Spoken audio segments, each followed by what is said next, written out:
अस्सलाम वालेकुम। कैसे हैं आप? उम्मीद करता हूँ आप बेहतर होंगे। जैसा कि नाज़रीन आप देखते रहते हैं कि हम आपके लिए इंफॉर्मेटिव और मोटिवेशनल वीडियोज़ लाते रहते हैं और आपका प्यार देखकर, मोहब्बत देखकर जैसे आप उस वीडियो को लाइक करते हैं, शेयर करते हैं, ये हमारे लिए ऑनर की बात है। और इसी तरह हम अच्छे से अच्छे टॉपिक्स के ऊपर आपके लिए इंफॉर्मेटिव और मोटिवेशनल वीडियोज़ जो हैं वो नेक्स्ट भी लाते रहेंगे और इंशाल्लाह आपको अच्छे से अच्छे ज़बरदस्त गेस्टों से मिलवाते रहेंगे। तो आज जो शख्सियत हमारे पास ऑन बोर्ड हैं, उनका तारुफ़ आप तक पहुँचा देता हूँ। मिर्ज़ा हसन महमूद साहब। एक चीज़ इनकी आपको मैं बताना चाहूँगा कि कभी-कभी जब मैं डिमोटिवेट होता हूँ तो इनको कॉल कर लेता हूँ। तो इनकी 5 से 10 मिनट की स्पीच सुन के, जो इनसे डिस्कशन करके तो मैं बहुत ज़्यादा मोटिवेट होता हूँ। तो आज इनसे जानेंगे कि इनकी लाइफ़ जो है वो कहाँ से शुरू हुई और टॉपिक के ऊपर हम नेक्स्ट तकरीबन को 5 से 6 मिनट के बाद बात करेंगे। पहले ये हमारे साथ अपनी जर्नी शेयर करेंगे। अस्सलाम वालेकुम हसन भाई। वालेकुम सलाम जियान भाई, बहुत शुक्रिया। आपने वो कुछ ज़्यादा आपने बता दिया कि मोटिवेशन मैं भी आपके साथ काफ़ी अरसे से अल्हम्दुलिल्लाह हमारी बात होती है, तो ये तारुफ करवाने के लिए बहुत शुक्रिया। और आपका चैनल देखा, आप ये स्ट्रगल, अल्लाह ताला इसको दिन दुगनी और रात दुगनी तरक्की दे। मुझे बड़ा अच्छा लगता है कि यहाँ पर मोस्टली जो है वो मैं आगे मेरे पास कुछ लोग आए हुए थे, तो वो मैं ये थोड़ा-सा ही बताना चाहता हूँ कि यहाँ पर बुक्स पढ़ाई जाती हैं, डिग्रियाँ दी जाती हैं, लेकिन यहाँ ये मोटिवेशनल और यहाँ पर लोगों को इंस्पायर करने के लिए, लोगों को मोटिवेट करने के लिए, लोगों के अंदर एक वो जो लोगों को इनकरेज करने के लिए ये कम लोग काम कर रहे हैं। ये बहुत बड़ा काम है, ये कोई छोटा काम नहीं है जो आप काम कर रहे हैं अल्हम्दुलिल्लाह। ये वो काम है जो बिल्कुल मायूस लोग जो हैं अपनी ज़िंदगी से बहुत थक चुके होते हैं, जो कम समझते हैं कि हमारी ज़िंदगी में आगे कोई ऑप्शन नहीं है, तो वो भी लोग जो है इन चीज़ों से देख के इंस्पायर होके वो अपनी ज़िंदगी में वापस आते हैं। तो आपके नाज़रीन और सब दोस्तों को मैं थोड़ा-सा अपना तारुफ करवाना चाहता हूँ कि मिर्ज़ा हसन मेरा नाम है और मैंने अपने प्रैक्टिकल करियर का आज से तकरीबन 5 साल पहले मैंने आगाज़ किया अपनी लाइफ का। और मैंने टाइम्स जैसे प्लेटफॉर्म अल्हम्दुलिल्लाह मुझे मदद होती है, वहाँ से मैंने सीखा, वहाँ से ट्रेनर सेलेक्ट हुआ कंपनी की तरफ से और फिर अल्हम्दुलिल्लाह पूरे पाकिस्तान के बड़े-बड़े शहरों में मुझे वो ट्रेनिंग करवाने का मौका मिला। वहाँ फिर मैंने ट्रेनर बनाने शुरू किए लोगों को। ये थोड़ी-सी काबिल थी कि चले मेरे जैसे बंदे को लोग सुनते थे, उनकी मेहरबानी है और आप जैसे भाइयों की मोहब्बत है कि आपने ये शर्फ बख्शा। तो अल्हम्दुलिल्लाह इस दफ़ा इससे बाद मैंने एक और प्लेटफॉर्म था जिसमें मैंने कोई 2.5 साल काम किया। फिर अब अल्हम्दुलिल्लाह पाक कतर फैमिली थकाफत वहाँ डस्का ब्रांच के अंदर मैं ब्रांच मैनेजर हूँ अल्हम्दुलिल्लाह। तो ये मैंने जो अपनी ज़िंदगी का सफ़र है, इसमें बड़े उतार चढ़ाव देखे। ये कोई फूलों की सेज नहीं कि जहाँ पर मैं आज अपने इस ऑफिस में बैठा हूँ तो मुझे ये कहें कि ये बड़ा आसानी से मिल गया है।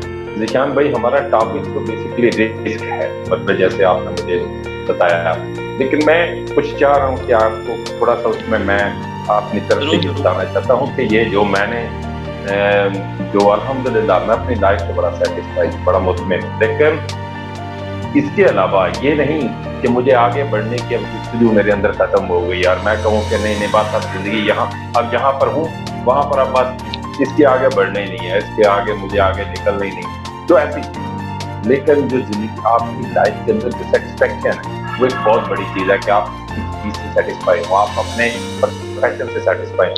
तो मैं अपने प्रोफेशन से अल्हम्दुलिल्लाह बहुत सेटिस्फाइड हूँ।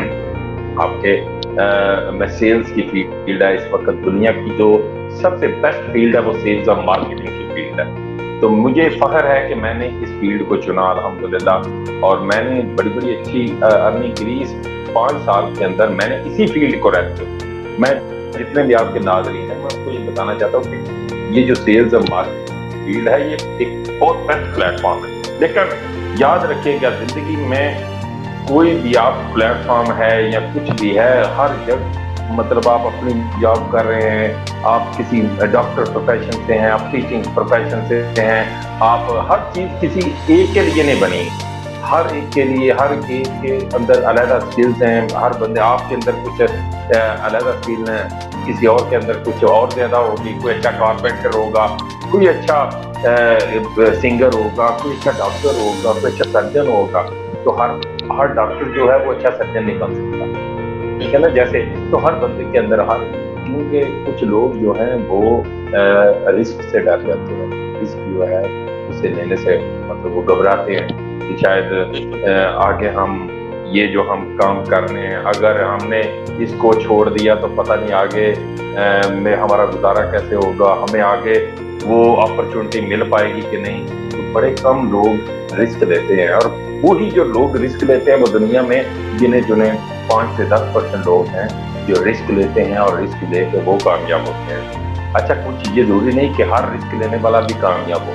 कुछ लोगों को रिस्क ने बड़ा वो तबाह कर दिया। मैंने कासिम अली शाह साहब बहुत अच्छे हमारे वो एक ट्रेनर हैं, और वो बड़ी अच्छी प्यारी बात करते कि मेंटोर हैं कि जब बच्चा पैदा होता है ना, रिस्क तो हमारे साथ है, रिस्क हमारे साथ है।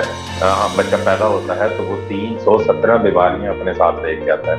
317 बीमारियां जब बच्चा पैदा होता है, तो ये मतलब ये कोई छोटी बात नहीं। और अल्लाह ने उसको इतनी कुव्वत मुदाफत भी दी होती है कि बाद में वो उसके साथ जो है ना वो कर रहा होता है, गुजारा कर रहा होता है, और फिर आहिस्ता आहिस्ता अल्लाह ने उसके अंदर इतनी कुव्वत मुदाफत पैदा कर देते हैं कि वो उसे ठीक तरीके से जो है ना उनको वो अपने से दूर कर देते हैं। खैर, रिस्क, अगर आप घर से निकलते हैं, आप बाइक पर निकलते हैं, आप जनाब गाड़ी में निकलते हैं, तो एक्सीडेंट का रिस्क हर टाइम। रिस्कों को हम कम कर सकते हैं, रिस्कों को कभी भी हम खत्म नहीं कर सकते जान भाई, ठीक है ना। आप अगर किसी बिल्डिंग के अंदर बैठे हैं आप, तो यहाँ पर कोई जल्जला आ जाए तो फिर रिस्क पर, तो अगर हम घर से बाहर, अगर हम रिस्क नहीं लेंगे। इंसान रोजाना रिस्क लेता है, लोगों को पता ही नहीं है कि वो कुछ लोग रिस्क से डरते हैं, और उनको ये नहीं पता कि जो बंदा घर से बाहर निकल रहा है वो बाइक के ऊपर है, तो वो एक्सीडेंट का रिस्क तो उसके साथ जुड़ा हुआ है। रिस्क के ऊपर है वो, मतलब बड़े कम लोग जो हैं वो हेलमेट पहने हुए आप देखेंगे, तो इसका मतलब नहीं वो बेवकूफ, वो लोग समझदार हैं। वो क्या करते हैं कि इस रिस्क को कम कर सकते हैं जियान भाई, इस रिस्क को कम कर सकते हैं। रिस्क को कभी भी खत्म नहीं किया जा सकता, ठीक है ना। तो अगर आप कहीं दूर दराज आप किसी जगह पर जा रहे हैं, तो अपनी गाड़ी के अंदर आपने एक स्पेयर टायर रखा हुआ है, तो इसलिए रखा हुआ है कि अगर खुदा न खास्ता हमारे कहीं पर ये टायर पंक्चर हो जाता है या ब्लास्ट हो जाता है, तो हमें ये काम आ जाएगा, ठीक है। इसका मतलब नहीं कि उसका फजूल में उसका वजन लेके, तो रिस्क तो हर जगह पर मौजूद है जिंदगी में। आपने अगर आगे निकलना है तो रिस्क के साथ आता है, ठीक है, और रिस्क लेने से ही आप आगे अपनी वो कामयाबी की तरफ। तो मैंने अल्हम्दुलिल्लाह मुझे जब मैंने इस फील्ड के अंदर कदम रखा, तो मुझे अपने घर वालों की वजह, अपने घर वालों से इतनी वो चैलेंजेस फेस करने पड़े। मुझे ज्यादा बाहर से नहीं करने पड़े, मुझे अपनी फैमिली से बड़ी वो इसका जो अपोजिशन थी वो मेरे घर के अंदर थी। ये कौन सी फील्ड तुमने कौन सी फील्ड ज्वाइन कर रही है, तुमने मतलब ये क्या है कि जी कर लिया तो आ गया, ये कर लिया तो मैं मतलब मैं जब बताता था कि मेरी लाइफ का ये एम है और मैंने ये करना है, और मेरे पास आज वो ड्रीम लिखे हुए हैं, मेरे बैग के अंदर पड़े हैं, और उसको लैमिनेशन कराया। मैं जब 2015 के अंदर मैंने एक इस्लामाबाद के अंदर ट्रेनिंग हुई, तो मैं ट्रेनिंग लेने गया, तो उन्होंने हमें कहा कि आप अपने गोल जो है ना सेट करें, लाइफ में क्या करना चाहते हैं। तो मैंने उसके ऊपर लिखा, जिनमें से मैं अल्हम्दुलिल्लाह काफ़ी ज़्यादा अचीव कर चुका हूँ। मैं बेसिकली वालिद साहब मेरे मजदूर हैं, उन्होंने मेहनत की, और मुझे बड़ा बताने में फ़ख्र होता है कि उन्होंने सारी ज़िंदगी मजदूरी की, मेहनत की, और उनको अब प्राउड फील होता है अल्हम्दुलिल्लाह कि मैंने उनको इस एज के अंदर ये मैंने नाज़रीन जो इसलिए बताना चाहता हूँ कि मेरे जैसा बंदा जो एक छोटे से गाँव से उठ के, ये बिल्कुल बैकवर्ड एरिया है, ये नहीं है कि जनाब बड़े मैं किसी सिटी के अंदर रहता था शुरू से ही ऐसा था नहीं। वालिद साहब के साथ में ये गाँव के अंदर जो एक एनवायरनमेंट होता है उनके साथ सब कुछ किया, और वहाँ से फिर निकल के अल्हम्दुलिल्लाह अब एक नाम बनाया है। मैंने उनके इसी उम्र के 31 एज है मेरी, मैंने इसी के अंदर मैंने अल्हम्दुलिल्लाह खुद अल्लाह के घर की ज़ियारत की, वालिदान को करवाई, मैंने खुद जो है वो गाड़ियाँ इंजॉय की, और एक अच्छा इसमें डेजिग्नेशन अपनी के अंदर अल्हम्दुलिल्लाह कंपनी में इस ब्रांच को हैंडल कर रहा हूँ। तो ये प्लेट में रख के नहीं मिलता। 19 घंटे मैंने दुनिया के बड़े बड़े ट्रेनर को सुना है। मैं जिशान भाई ये लोग सो जाते थे, मुझे आज भी वो दिन याद है और आज भी दिन याद है मुझे। वहां पर भी याद रखिएगा एक जरूर चीज है, वहां पर भी रिस्क होता था कि मेरी सेहत खराब ना हो, लेकिन परवाह नहीं। गर्मी के अंदर, फुल गर्मी के अंदर मैंने रोडों के ऊपर, आप 3 महीने मैंने वो कॉन्फ्रेंट दिए मैं मुझे फील होने लग गया था उस वक्त, बड़ी वो दिन याद आ जाते हैं। तो उन्हीं रोडों के ऊपर फिर मैंने अपनी गाड़ी के ऊपर एंजॉय किया। होता था ड्रीम, और मैं घर वालों को कहता था इंशाल्लाह एक दिन गाड़ी भी आएगी, एक दिन मैंने अपना घर बनाया, शादी की, एवरीथिंग मैंने खुद किया था। मुझे किसी के ये नहीं कहना पड़ा कि यार आप मुझे पैसे दे तो ये काम होगा, पैसे दे तो ये ठीक। 5 साल, और 5 साल लोगों को उम्र लग जाती है जिशान भाई घर बनाने, उम्र लग जाती है। मैं कहता हूँ मेरे पास अब मैं रिस्क लिया, सबसे बड़ा जो रिस्क था वो था मेरे घर की अपोजिशन, मेरे कजन, मेरे रिलेटिव, मेरे तो कौन सी चीजें मुझे यकीन माने, हर बात पे नोट करना, हर बात के ऊपर जुगलबाजी, हर चीज के ऊपर जुगल। मतलब मैं कभी मैं बड़ा परेशान हो जाता था कि यार मैंने जब उनको कहना तो वो एक जुमला सुना होगा ना अपने, तो यार शेख चिल्ली वाली बातें छोड़ रहे, ठीक है ना, मतलब हर टाइम तेरे पास जब तक इंसान किसी बड़ा ख्वाब खाए। इलामा इकबाल ने बड़ा ख्वाब देखा पहले, पाकिस्तान पहले नहीं बना। इलामा इकबाल ने ख्वाब देखा, फिर कायद आज़म ने उसकी ताबीर की और वो एक मुल्क हमारा एक आज़ाद मुल्क बन गया। ख्वाब पहले जरूरी है, ख्वाब पहले आप अपना गोल सेट करें। और जो लोग समझते हैं कि अगर हमने कामयाब होना है और 2-4 साल के अंदर हम चाहते हैं कि एक लाइफ में बड़ी अचीवमेंट हासिल करें, तो ये भी ज़हन में रखें कि जितनी बड़ी कामयाबी है उतने बड़े रिस्क के लिए तैयार। जितना अगर ये समझते हैं कि हम एक बहुत बड़ा प्रॉफिट मार्जिन हासिल करने वाले हैं किसी चीज के अंदर, या कोई भी इंडस्ट्री है उसके अंदर हमने बिजनेस शुरू कर रहे हैं, तो जितना बड़ा प्रॉफिट मार्जिन होगा उसके साथ उतना ही बड़ा रिस्क भी जुड़ा हो। ये नहीं है कि हम सिर्फ प्रॉफिट को देखते जाएं और हम कहेंगे स्ट्रगल के साथ ये है, लेकिन रिस्क को कम किया जाता है। जो लोग मैं ये बताता हूँ कि मैंने आपको बता रहा था कि मैं 19 घंटे मुझे ये होता था, लोग रात को उठना कहना कि यार मिर्जा साहब आप अभी तक जाग रहे हैं।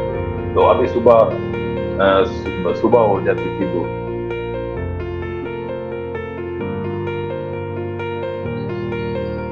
सुबह हो जानी तो उसके बाद जनाब उन्होंने मुझे फिर ये कहना कि मिर्जा साहब आप कभी तक जाग रहे हैं।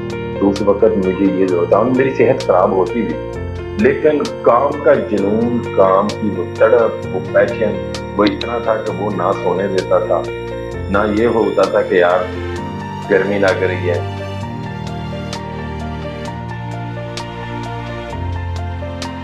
ये थोड़ा सा तो अल्हम्दुलिल्लाह अल्लाह का करोड़ा शुक्र है कि आज जिंदगी में बड़े ड्रीम है वो इंशाल्लाह फुलफिल कर रहे हैं। तो मैंने रिस्क लिए हैं, मैंने बड़े अपनी ये फील्ड मेरे सामने एक नई फील्ड थी। मैंने इससे पहले मुझे इसका कोई तजर्बा नहीं था। देखिए मुझे ये पता था कि सेल्स एंड मार्केटिंग की फील्ड जो है ये दुनिया की बेस्ट फील्ड है, इसमें बंदा खुद अपना चेक खुद डिजाइन करता है। मतलब आप सेल्फ एम्प्लॉय हैं, बगैर कुछ लगाए आप अर्न कर रहे हो। तो मैं अपने आप के नाज़रीन को ये मशवरा भी दूंगा, आप देखें कि आप जिस प्रोफेशन को चूज कर रहे हैं उसमें रिस्क है कितना। रिस्क हर काम में होता है, ये बात ध्यान में रखें।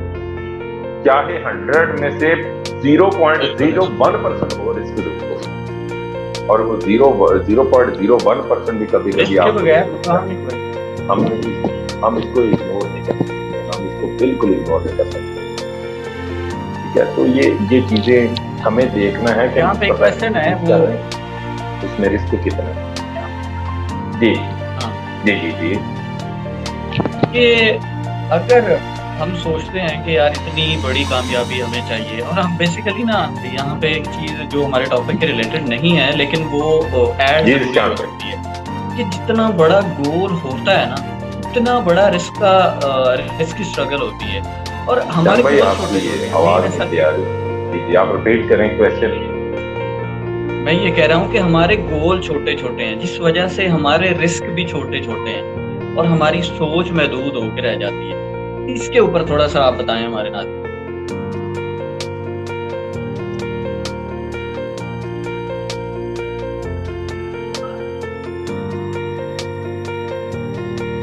आवाज आ रही है मेरी आपको? जी अभी आवाज आ रही है लेकिन कट कट के आ रही है। दोबारा बोलूं मैं? आप बोलें, आप बोलें। जी आप दोबारा बोलें, आप सही है। बेसिकली ना हमारे गोल छोटे होते हैं, ड्रीम छोटे होते हैं। जब वो छोटे होते हैं ना तो हमारा रिस्क का जो लेवल है वो भी बहुत छोटा होता है, और हमारे दिल तो पहले ही छोटे छोटे हैं। उस हवाले से हमें क्या करना चाहिए हमारे नाज़रीन को, इसके बारे में थोड़ा सा।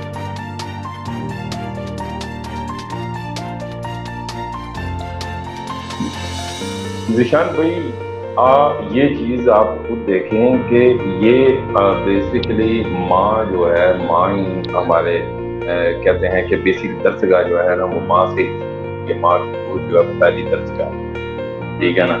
अब हमने गौर किया कि कभी कभी माँ कहती है जनाब ये आपने ये काम नहीं करना, आप गिर जाओगे, सीढ़ियाँ नहीं चढ़नी ऊपर, ये नहीं करना, ज्यादा तेज दौड़ना नहीं, गिरना गिरने, तो वो उसको हर बात के ऊपर वो उनको मना कर रही होती है। हालांकि मैं ये चाहता हूँ कि कुछ कर रहा होता है उसे करने देना चाहिए।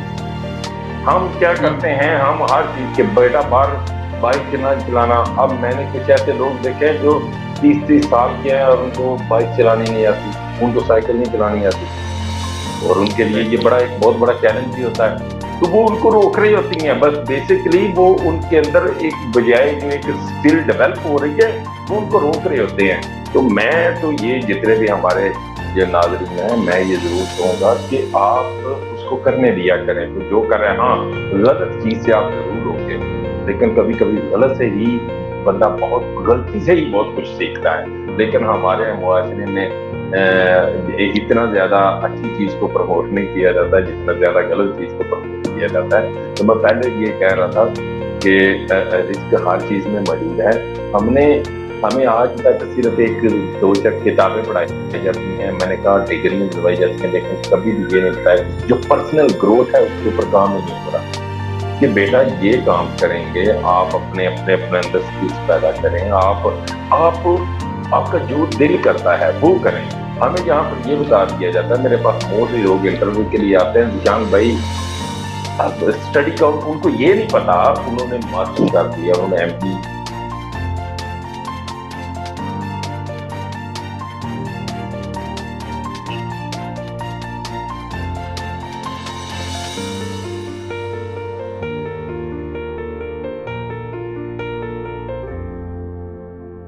आपकी आवाज बंद हो गई।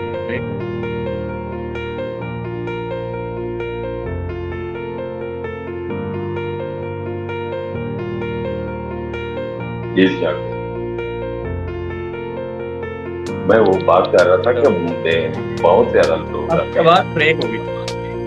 जी अभी आवाज आ रही है आपको? जी जी।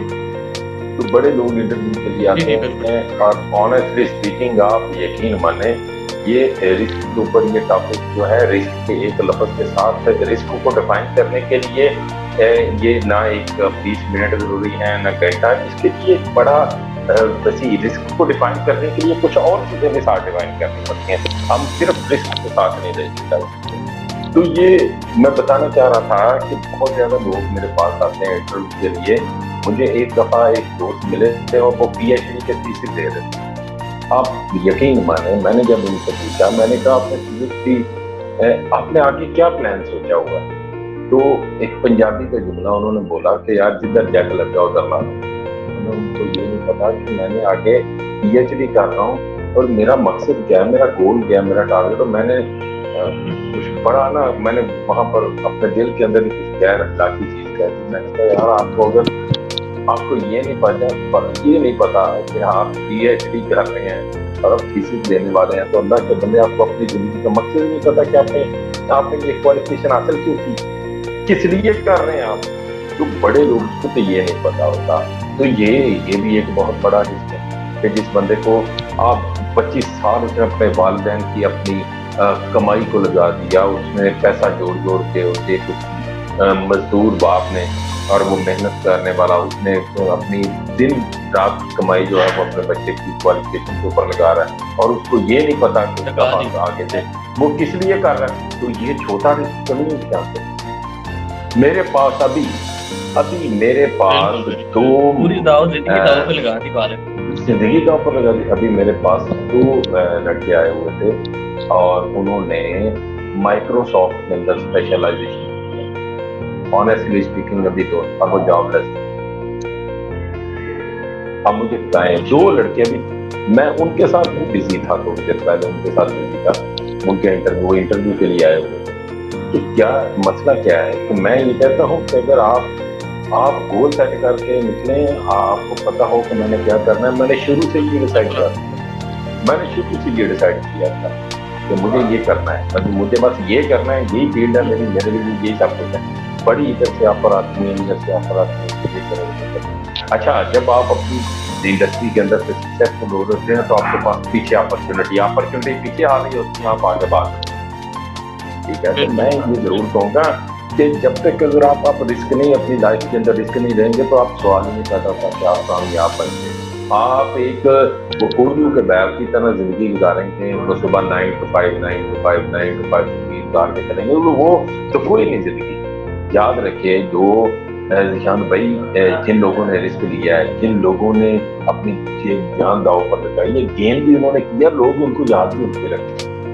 लोग इस बंदे ने अपनी आम जिंदगी गुजार के चला गया हुआ है, वो बंदा तो उसको तो उसके मतलब एक नस्ल जिसको याद नहीं रखती, ठीक है ना। ये कायद-ए-आज़म, अगर आप देखें कायद-ए-आज़म मोहम्मद अली जिन्ना, मैं उनके बारे में देख रहा था तो उनको टीबी की बीमारी थी, और जब वो पाकिस्तान बनाने की तरफ वो चल रहे थे, उन्होंने कितनी दफा कितनी देर छुपाई रखा। इसलिए कितना बड़ा रिस्क, अपनी जान का रिस्क जो है लवाया गया है कि किसी डॉक्टर को ये नहीं था बताया, किसी बंदे को नहीं था बताया हुआ। तो मुझे यहाँ तक पता है कि उन्होंने अपनी बहन फातिमा को बताया हुआ, तो है। और वो इतनी ज्यादा सके कहते थे कि अगर किसी को ये पता चल गया तो वो आज शायद पाकिस्तान ना बना होता, क्योंकि उनको पता चल जाता कि ये इनका के पास इतना वक्त रह गया और ये अभी एंड होने वाला है, तो पाकिस्तान तो उन्होंने तो अपनी जिंदगी, और आप देखें उन्होंने रिस्क लिया, इतना बड़ा अपनी लाइफ का रिस्क लिया, और उसका रिजल्ट क्या मिला है? वो आजाद पाकिस्तान का, ठीक है। तो ये अपनी जान के रिस्क से बड़ा जिंदगी सिर्फ एक दफा क्या, इससे बड़ा रिस्क तो कोई नहीं हो सकता। तो जितना बड़ा रिस्क होगा आप ये इसके बड़ा, तो अगर ये बंदा लेता है जितना बड़ा रिस्क होगा, उसकी कामयाबी भी, मैं 100% कहता हूँ कि जिस बंदे का इतनी मुश्किलात, हजरत अली रज़ी अल्लाह तआला अन्हु का कौल, कि आप जिस रास्ते पर चल रहे हैं, ये बड़ी कमाल की बात है। कहते हैं कि जिस रास्ते में आपको चलते हुए परेशानियां आनी शुरू हो, तकलीफें, जो बंदा घबरा जाता है जिस चीज से, तो जिस चीज से परेशानियां आ रही हैं, तो याद रखिएगा उसकी मंजिल खूबसूरत हो, जिसमें आपको शुरू से चैलेंजेस, शुरू से ही आपको रिस्क। सॉरी, मैं एक चीज मैं यहाँ पे ऐड करना चाहूंगा। कल परसों मैं पढ़ रहा था कि जिस दिन आपकी लाइफ के अंदर आपकी अपोजिशन शामिल हो जाए ना, आप समझ लें कि आप कामयाबी के रास्ते पे चल रहे हैं। बिल्कुल, ये आपने बड़ी खूबसूरत बात की है, बड़ी खूबसूरत। और जितने ज्यादा लोग आपके खिलाफ हो जाएंगे, जितने आप जो है जिस दौर में आप समझें कि जितने लोग आपके खिलाफ होंगे, आप याद रखिए आपकी मंजिल उतनी आपके करीब है। तो ये बड़ी चीजें होती हैं। हाँ, बिल्कुल आप राइट वे हैं। मैं कहता हूँ हजरत अली रज़ी अल्लाह तआला को इल्म का दरवाजा कहा गया है। तो वो उन्होंने इतनी बड़ी बात कह दी है कि भाई जिस रास्ते पर चलते हुए आपको परेशानियां आना शुरू हो जाए, समझने की मंजिल बड़ी खूबसूरत है। और जिस रास्ते पर आपको चलते हुए परेशानियां नहीं आ रही, याद रखिएगा उसकी मंजिल और उसका एंड जो है ना वो ठीक नहीं होगा, याद। और फिर आप ये चीज देखें कि ये रिस्क, ये परेशानियां, ये तकलीफें, ये चैलेंज अल्लाह ने कुरान के अंदर फरमाया है कि दूसरा ये अल्लाह ताला मगर उसका तर्जुमा ये है कि बेशक हर मुश्किल के बाद आसान। अल्लाह ने पहले मुश्किल को रखा है, मुश्किल को पहले रखा है, आसानी को बाद में रखा है। अल्लाह पहले आसानी को भी रखा है। अल्लाह से बेहतर तो कोई जानने वाला बेहतर प्लानर नहीं, लेकिन अल्लाह ने पहले परेशानी, पहले तकलीफ, पहले दुख, पहले दर्द, फिर उसके बाद आसानियाँ रखी। तो निशान भाई मैं ये जरूर कहूँगा, अब आपके नाज़रीन को कहूँगा, एक तो ये आप काम बहुत अच्छा कर रहे हैं। रिस्क जो है और यकीन माने, मैं ऑनेस्टली आपसे दिल से कदर करता हूँ कि आप जो ये काम कर रहे हैं, ये काम कम लोग करते हैं। ये कोई आम लोगों वाला काम है ही नहीं है। ये मतलब ये कह दे कि ये कौन सा काम है। मैं जरूर ये कहूँगा कि आप इसको कंटिन्यू रखिएगा। मेरी जहाँ पर आपको मैं जनाब आपके साथ होता कर मुझे तो बहुत शुक्रिया कि आप जैसे भाई ये काम कर रहे हैं। हाँ, ये यहाँ पर भी आपको चैलेंज आएंगे, मैं 100% आपको लिख के दे देता हूँ।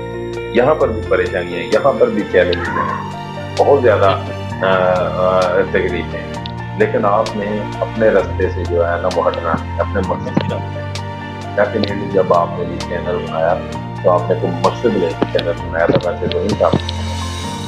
तो हर परेशानियाँ, डर हो, ये हर चीज़ के हर पास रहता है, लेकिन हमने इसको एक साइड पर रख के हमने अपने सिर्फ मकसद को देखा। जब आप अपने मकसद को देखें, मुझे ना एक बड़ी खूबसूरत बात याद आ रही है।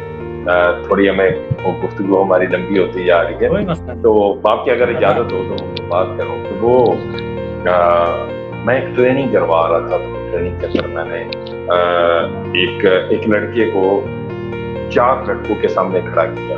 जिशान भाई, एक लड़के को 4 बड़े मजबूत, बड़े तगड़े लोगों के सामने मैंने उनको खड़ा किया और मैंने कहा यार आपको इनसे लड़ना है, आपको इनसे क्या करना है, लड़ना है। जैसे मतलब इनसे लड़ो, जैसे सब कैसे लड़ सकता हूँ, मैं तो इनमें से एक से भी नहीं लड़ सकता, मैं तो इनमें से एक से भी नहीं लड़ सकता, एक से नहीं लड़ सकता। अब ध्यान भाई यहाँ पर बड़ी पॉइंट वाली बात, वही लड़का जो इन चारों में से किसी एक से भी नहीं लड़ सकता, थोड़ी देर बाद उसकी सारी की सारी ये चेंज हो जाती है। वो कहता है जनाब मैं इनके साथ लड़ूंगा, बल्कि मैं इनको खत्म कर दूंगा। आप हैरान होंगे, वो कहते हैं, मैंने कहा अब ये आपको, वो कहते हैं मेरे पास कोई वजह ही नहीं है इनको मारने, तो मैं क्यों इनके साथ लड़ूं, तो क्यों अपनी खुद मौत को मैं आवाज दूं कि जनाब आओ और मुझे मारो। तो मैंने कहा अब ये आपको नहीं मारना चाहते, आपके पीछे आपकी माँ खड़ी है, आपके पीछे आपका वो रिश्ता जिसे आप बहुत प्यार करते हैं वो खड़ा है। अब वो आपको नहीं मारना चाहते, आपकी वालदा को मारना चाहते, अब आप क्या करें। कहते आप तो मैं इनको नहीं छोड़ूंगा, मैं इनको खत्म कर दूंगा। उसके अंदर इतनी मोटिवेशन आ जाती है, उसके अंदर इतनी एनर्जी। अब क्या हुआ, पीछे एक मकसद बन गया। वो बंदा जो थोड़ी देर पहले उनको एक से भी लड़ने के लिए तैयार नहीं था, वो कहता था मैं अपनी आखिरी सांस तक किसके साथ लड़ूंगा, मैं इनको खत्म कर दूंगा।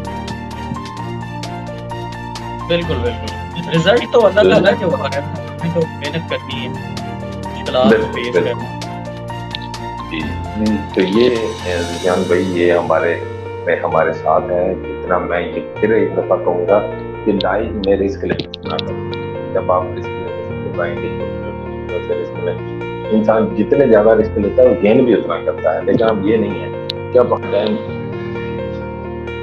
हर टाइम जो है ना वो आप जो है ना वो कोई नए से नए बात करते रहे और आप अपनी जिंदगी में और अपने घर वालों को भी परेशान किया। तो ये भी रिस्क जो है वो कुछ बड़ा करने के आपका मकसद होना चाहिए और फिर आप जो है ना वो रिस्क लें, तो अल्लाह के फजल करम से आपकी कामयाबी यकीनी है। जो लोग आप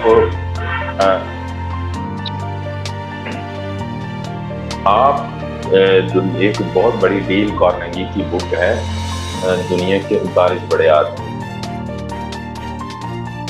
मैं आपके नाज़रीन को ये बुक पढ़ने की मैं जरूर कहूँगा कि दुनिया के 39 बड़े डील कार्नेगी की ये बुक है। और देखिएगा कि उन 39 बड़े लोगों ने कितने कितने बड़े अपनी लाइफ में रिस्क लिए, उनको आपको पता चलेगा। जितने भी कामयाब लोग सब ने बहुत बड़े बड़े रिस्क, सब ने बड़े चैलेंजेस, ये उनको ऐसे ही उनकी मंजिल उनको कामयाबी जी इसलिए बहुत बहुत शुक्रिया और आपकी सपोर्ट का बहुत बहुत शुक्रिया, आपके पैगाम का बहुत बहुत शुक्रिया, जिस तरह आपने अप्रिशिएट किया है। इंशाल्लाह कुछ दोस्त होते हैं, मैं रात को सुन रहा था कि आपकी लाइफ के अंदर 60% वो लोग होते हैं जो ऐसे चीज़ें लेके बैठे होते हैं, किसी के पास कोई औजार होता है, किसी के पास कोई औजार, वो सिर्फ आपको मारने के लिए होता है। और 40% ऐसे लोग होते हैं, 30% ऐसे लोग होते हैं जो आपके होते हैं, जो आपको सपोर्ट करते हैं, आपके विजन को, मिशन को, आपको आगे लेके चलने में सपोर्ट करते हैं। इसमें मैं 30-40 की भी नहीं कहता, ये जिशान भाई ये कुछ 5% लोग हैं। आप इर्द गिर्द आप किसी मिशन को बाहर दे के निकलें, 95% आपके अगेंस्ट होंगे, 5% लोग आपके हक में होंगे। बिल्कुल बिल्कुल। और उनमें 5% में से भी कोई 1% लोग आपके साथ चलने वाले हो। मैं अपनी राय दे रहा हूँ, मैं इसको बिल्कुल बिल्कुल ये ओपिनियन है। बिल्कुल बिल्कुल। तो उस हवाले से आप देखें ना कि मसले मसाइल तो होंगे, आप अगर कुरान मजीद पढ़ने जाते हैं तो तब भी मसले मसाइल आते हैं, आप स्कूल की तालीम हासिल करते हैं तब भी मसले मसाइल आते हैं। तो हमें तो हर जगह पे रिस्क, एक से आगे एक स्टेप के ऊपर रिस्क की ज़रूरत है। तो छोटी छोटी चीज़ों से रिस्क को स्टार्ट करना चाहिए और रिस्क लेना चाहिए। जी जी जी बिल्कुल। इसके अंदर आपके ऊपर मैं कहता हूँ ये आप ना भी लें, बच्चा जब पहली क्लास में बैठता है तब उसको एक रिस्क के ऊपर ही होता है, उसे पता ही नहीं है कि इसकी मंजिल क्या है, हमने उसको बैठा दिया है। तो ये हम भेजते हैं। अब बड़े बड़े आपने रोड के ऊपर एक्सीडेंट देखे होंगे, जो बच्चे चांद वो जो रस्सी के ऊपर बैठा के लेके जाते हैं, कुछ वो तो बड़े एक्सीडेंट्स ऐसे हुए, कुछ सिलेंडर गैस वाले फट गए और वो बच्चे वो सारे के सारे वो तो जरूरी नहीं कि सब माँ बाप ने अब खत्म कर दिया कि नहीं अपने बच्चों को पैसे दे दिए। अगर ऐसे होता तो फिर कभी भी एक हादसा होने के बाद सारे माँ बाप भी छोड़ देते कि नहीं ये जो है ये तो हमने करना है, बाहर जाने छोड़ देते। तो रिस्क तो आप जब घर से पहला कदम बाहर रख लेते हैं तो रिस्क आपके साथ होगा। बहुत बहुत शुक्रिया सर, आपने अपने कीमती टाइम में से अपने बहुत ही ज़बरदस्त टाइम में से निकाला है हमारे लिए कोई आधा घंटा। इंशाल्लाह हमारे नाज़रीन को ये बहुत ही पसंद आएगा और नेक्स्ट वीक इंशाल्लाह हम इसी तरह आपसे के साथ एक और अच्छे सेशन के साथ हाजिर होंगे। और आपकी सपोर्ट का बहुत शुक्रिया और आपकी मोहब्बत का बहुत शुक्रिया, शॉर्ट नोटिस पे आप तशरीफ लाए हैं, बहुत बहुत शुक्रिया। आपको ये चीज़ कैसी लगी है? ऑलरेडी आपने वीडियो कर दिया है। मैं जान कोई आम बंदे का काम नहीं, जो आपके जितने बड़े मिशन को लेके जा रहे हैं, ये वो काम है जो ऐसे लोग जो अपनी जिंदगी से भी हार चुके होते हैं, वो ऐसे लोग जो खुदकुशी की तरफ जा रहे होते हैं, ये वो चीज़ है कि किसी न किसी का कामयाबी की स्टोरी सुन के कि वो कितने चैलेंज को फेस करके वो आगे आया और इस मंजिल के ऊपर। तो ये तो छोटा काम है, आप बड़े लोगों की उम्मीद बन जाते हैं, बड़े लोगों की होप बन जाते हैं आप, ठीक है। तो ये कोई आम बंदे का काम ही नहीं। आपके पास कितने भी चैलेंज आए, परेशानी आए, तो आप इसको बर्दाश्त करना है और नेक नीति से अल्लाह की रज़ा के लिए इसमें आप ये शामिल करते हैं मैं अल्लाह की रज़ा के लिए। तो फिर देखिए अल्लाह की जात आपको जहाँ से आपको कहाँ से कामयाबी है। बात सर बहुत बहुत शुक्रिया, आपकी मोहब्बत का शुक्रिया और इंशाल्लाह नेक्स्ट वीक आपके साथ हाजिर होंगे। थैंक यू बहुत अल्लाह।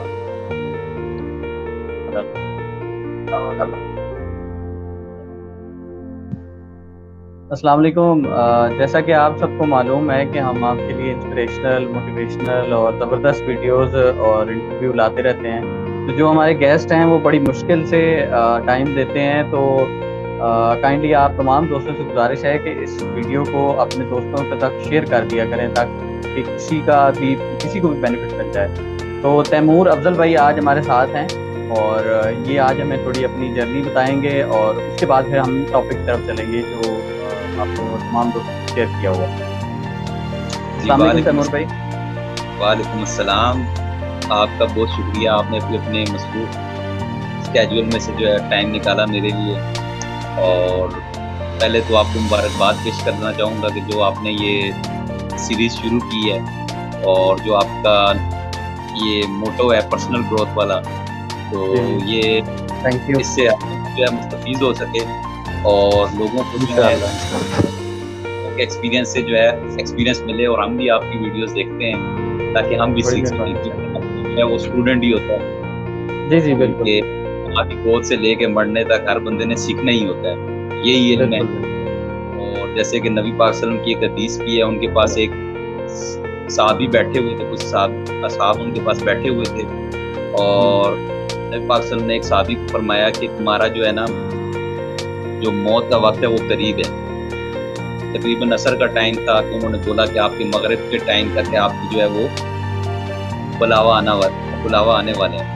तो उन्होंने रसूल पाक सल्लल्लाहु अलैहि वसल्लम को फरमाया कि या रसूल अल्लाह मैं क्या करूँ, कि मेरे लिए क्या चीज़ है जो सबसे ज़रूरी है जो मुझे काम आ सके। तो नबी पाक सल्लल्लाहु अलैहि वसल्लम ने उनको फरमाया कि आप इल्म हासिल करो। अल्लाह के अब एक बंदा जो है मरने वाला है तो उसको ये नहीं बोला कि तुम नमाज पढ़ो या कुछ और करो, उसको ये फरमाया कि तुम इल्म हासिल करो। तो इस चीज़ से हमें मतलब एक चीज़ मिलती है कि इल्म जो है वो मरते वक्त तक इंसान के लिए जो है जारी रहता है कि वो उसको हासिल करना चाहिए, इल्म हासिल करना चाहिए। तो हम बेसिकली सब स्टूडेंट ही मतलब सीखते रहते हैं कुछ चीज़। तो अब आते हैं जो आपने क्वेश्चन किया कि जर्नी जो है, सबसे पहले तो आपको पता है कि माँ की गोद से ही स्टार्ट होती है कि जो पहला आपकी दर्शक है वो आपकी माँ की गोद है। मतलब आप जिस घर में पैदा होते हैं उससे आपको तरबियत मिलती है, फिर आप आगे बढ़ते हैं अपने स्कूल की तरफ जाते हैं, स्कूल लाइफ में वहाँ आपने जो तरबियत हासिल की होती है वो आप वहाँ पे दिखाते हैं कि आपके घर की तरबियत कैसी हुई है। फिर आप वो तरबियत लेते हैं जो कि आप आगे जाके अपने घर की तरबियत और अपने स्कूल की अपने असातिज़ा की तरबियत को आप आगे दुनिया की तरफ को अपना दिखाते हैं आउटपुट कि आपने किन असातिज़ा से और किन अपने वालिदैन से क्या सीखा है। तो फिर वो जर्नी स्टार्ट होती है। तो स्कूल में गए तो एक तो होता है, सब होते हैं अपने मतलब कि टीचर के लाडले, मतलब कि कोई कहता है कि मैं उस टीचर का लाडला हूँ, कोई कहता है मैं उस टीचर का लाडला। तो मैं अपनी एडमिनिस्ट्रेस का लाडला था कि जब मैंने कहा, मेरे वाले साहब ने कहा कि आप इस स्कूल को छोड़ के स्किप करके 4th के बाद आप किसी और स्कूल में जाएं, तो वो कहती है नहीं, जब तक ये स्कूल है आपने इधर ही पढ़ना है, 8th तक आपने यहीं पे करना है। तो उस वजह से वहीं पे फिर तालीम हासिल की अपनी मिडिल तक। फिर एक हमारे इलाके का बड़ा फेमस स्कूल है और अच्छा खासा नाम है उसका, पीएफ मॉडल हाई स्कूल। तो मेरी बड़ी ख्वाहिश थी कि मैं अपनी मैट्रिक जो है वहाँ से करूँ। तो फिर जब वहाँ पे दाखिले का टाइम आया 9th क्लास में, तकरीबन 300 से 400 स्टूडेंट थे और उनको जस्ट 3 सीट्स रिक्वायर थी वहाँ पे। मतलब कि पूरे वाक एंड से आप या गिरदुनवा से आप देख लेंगे, मतलब 3 बच्चे रखने हैं और 300 से 400 स्टूडेंट वहाँ मौजूद हैं।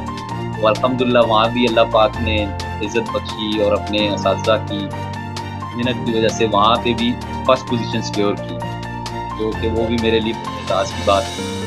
तो फिर वहाँ से मैट्रिक करने के बाद नेक्स्ट कॉलेज में भी बस बंदा, आपको पता है कि जब एक स्ट्रिक्ट एनवायरनमेंट से निकल के बंदा एक ओपन माहौल में जाता है तो बंदे को थोड़ी सी ढील मिल जाती है। बंदा कहता है कि चले वहाँ तक रिलैक्स हो जाता है बंदा।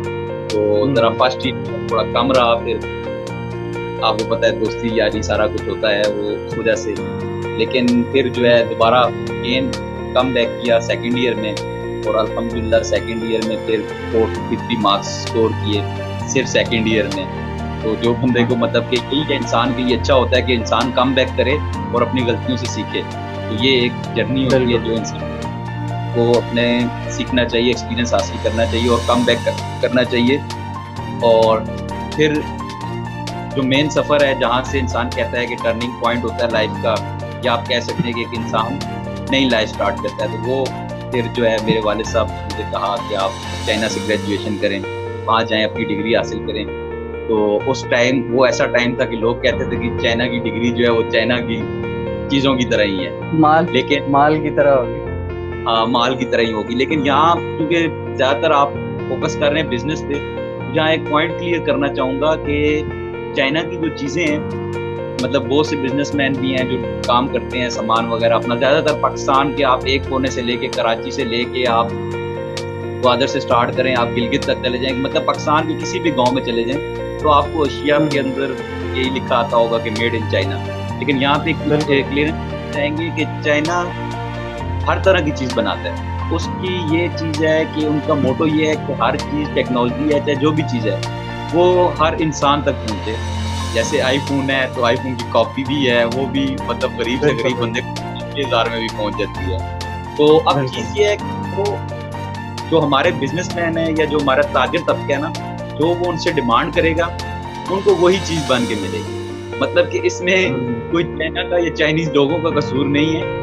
ये जो हमारे ताजिर हैं या जो हमारे बिजनेसमैन हैं, वो फिर मतलब हर मुल्क का जो भी मतलब ताजिर है, जो इम्पोर्टर है, वो अपने मुल्क की डिमांड के मुताबिक ही अशिया मंगवाता है। तो हमारे इधर ट्रेंड जो है वो है सस्ती चीज़ों का, कि मतलब आवाम कहती है कि हमें सस्ती चीज़ मिले, क्वालिटी की खैर है, तो वो मतलब फिर उस मुताबिक हमारे इम्पोर्टर जो है चीज़ इम्पोर्ट करते हैं। हालांकि चाइना में अच्छी चीज़ें भी आपको मिलती हैं, जैसे कि आप मुख्तलिफ ब्रांड चेक कर लें, मोबाइल के हवालों से देख लें, आपको मतलब अब असेंबल्ड होता है तो वीवो ओप्पो भी वहीं असेंबल्ड होता है, फिर मतलब हवावे भी वहीं पे असेंबल्ड होता है। इतने अच्छे अच्छे मतलब आपको मोबाइल सेट मिलते हैं जो मतलब कि आप सब यूज़ करते हैं, सब यूज़र हैं, सबको पता है हवावे आजकल जैसे कि नंबर 1 ब्रांड है पाकिस्तान में, टॉप सेलिंग है, बाकी भी हैं। तो मतलब कि क्वालिटी डिपेंड करती है इम्पोर्टर के ऊपर कि वो इम्पोर्ट क्या कर रहा है, ना कि चाइनीज़ के ऊपर कि वो आपको दे क्या रहे हैं। वो आपको वही चीज़ देंगे जो आप उनसे मांगेंगे, डिमांड करेंगे। तो इसलिए ये कॉन्सेप्ट जो है आवाम को जो है अपने जहनों से निकाल देना चाहिए कि चाइना का माल जो है वो अच्छा नहीं होता। माल आपको वही मिलेगा जो आपकी डिमांड है, ठीक है। तो लेकिन वहाँ पे फिर 4 ईयर्स का वहाँ पे मेरी ग्रेजुएशन थी, अल्हम्दुलिल्लाह वहीं पे फिर चाइनीज़ लैंग्वेज भी सीखी और मुख्तलिफ तरह के लोगों के, स्पेशली चाइनीज़ और जो यूरोप के लोग हैं या जो हमारे एरिया हो जाता है, मतलब सऊदी अरेबिया, नाइजीरिया, कैमरून, मतलब जो इस तरफ को आ जाते हैं साइड एरियाज जो हैं, तो मतलब वहाँ के लोगों के साथ भी मिलना बैठना हुआ। तो मेन चीज़ उनमें ये है जी, मेन चीज़ ये है जो सीखने को मिला कि एक तो स्केड्यूल, कि आपका स्केड्यूल होना चाहिए, जो काम भी आपने करना है वो एक प्लान के मुताबिक और एक स्केड्यूल के मुताबिक होना चाहिए। कौन सा काम मैंने किस टाइम करना है और उसके लिए मेरी प्लानिंग क्या है। और नंबर 2 पे जो आ जाती है चीज़ वो है आपकी मेहनत। फर्स्टली मेहनत भी तब होगी जब आपके पास कोई गोल होगा। गोल के बगैर आप भागते रहेंगे कि आप देखिए कोई बंदा फुटबॉल अगर टीम खेल रही है उसमें अब आपके पास जो है उसको क्या बोलते हैं कि आपका उस पर आपने गोल करना है, अब वो जगह ही नहीं है, तो आप फुटबॉल एक पूरे मैदान में सुबह से रात तक भागते रहे तो आपको गोल नहीं होगा, गोल नहीं होगा। मतलब अगर आपके पास गोल नहीं है तो आपकी मेहनत जो है वो रायगा है। अगर आप एक गोल होगा तो ही आप प्लानिंग कर सकते हैं और उसको फिर अचीव कर सकते हैं। फिर आगे चल के आते हैं, ग्रेजुएशन हुई तो वहाँ से सीखने को मिला एक चीज़ ये बहुत इम्पोर्टेंट है जो यहाँ पे कोट करना चाहूँगा कि जो आपने डिग्री की है ना, डिग्री आपकी डिग्री है वो आप एक समझ लें आपके पास है कि आपने ये चीज़ पढ़ ली है, आपके इस पास आपके पास नॉलेज आ गया। ज़रूरी नहीं है कि आपको जॉब भी उसी चीज़ के मिले, जॉब जो है वो आपका एक मुकद्दर है, रिस्क आपका किस चीज़ में लिखा हुआ है। जैसे आप देखें कि सुबह परिंदे उड़ते हैं, जब उठते हैं सुबह वो उड़ते हैं अपनी उड़ान भरते हैं, तो जहाँ उनका दाना लिखा हुआ है, जिस जगह उनका रिस्क लिखा हुआ है तो उन्होंने वो वहाँ से चुग लेना। ऐसे ही इंसान का रिस्क जिस तरह अल्लाह ताला ने आपका रिस्क लिख दिया है, जिस ठिकाने पे लिख दिया है, जिस जगह पे लिख दिया है, जिस कंपनी में लिख दिया है, जहाँ भी लिख दिया है वो आपको मिलना ही मिलना है। तो वहाँ तक आप पहुँच जाएंगे, वो वहाँ तक आप पहुँच जाएंगे। वो आपकी डिग्री से आपका कोई ताल्लुक नहीं। यहाँ आप डिग्री कर लें, आप बोलें कि मैंने यही जॉब करनी है, मुझे मिलेगी तो मैं करूँगा, तो वो आप आपका इस सेंस में भी आपका एक नॉन प्रोफेशनल एटीट्यूड है। अगर आप प्रोफेशनल बनना चाहते हैं तो जो भी आपको अपॉर्चुनिटी मिल रही है वो आप अपॉर्चुनिटी अवेल करें, वो आपका एज ए एक्सपीरियंस काउंट होगा। वरना क्या होगा, अपनी बात मैं आपको बताता हूँ। एक फ्रेश इंजीनियर है, फॉर एग्जाम्पल उसने इंजीनियरिंग की है, वो किसी कंपनी में जाएगा, ठीक है, वो कंपनी का ऑनर जो है जो भी इंटरव्यू लेने वाला है वो उससे बातें पूछेगा अपने काम से, वो आपसे बुक्स की बातें नहीं पूछेगा कि आपने बुक में क्या पढ़ा है, वो पूछेगा भाई मेरा ये काम है, मेरी कंपनी इस चीज़ की है।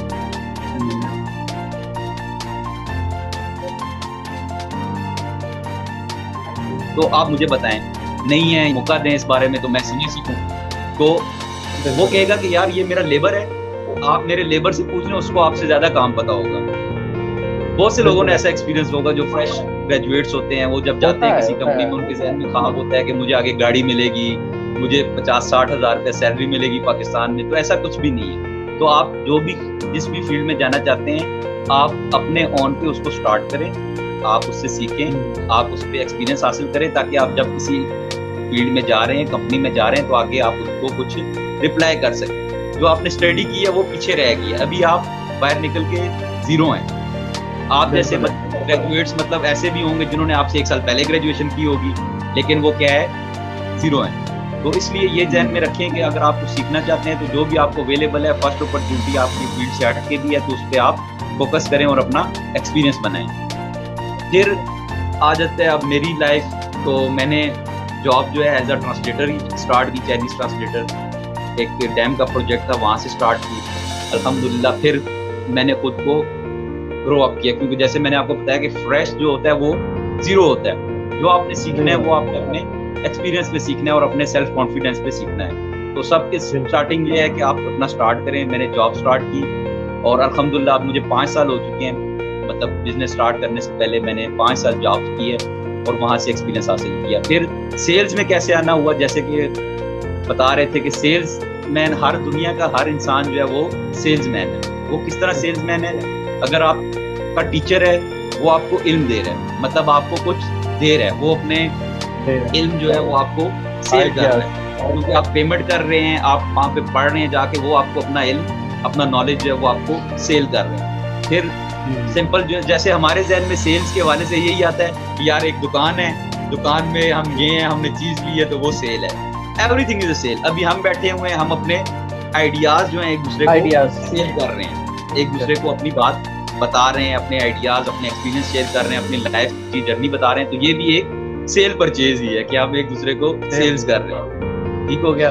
तो इस तरह मतलब कि अगर आप बिजनेस में आना चाहते हैं तो पहली बात तो ये सोचें कि हर बंदा सेल्समैन है।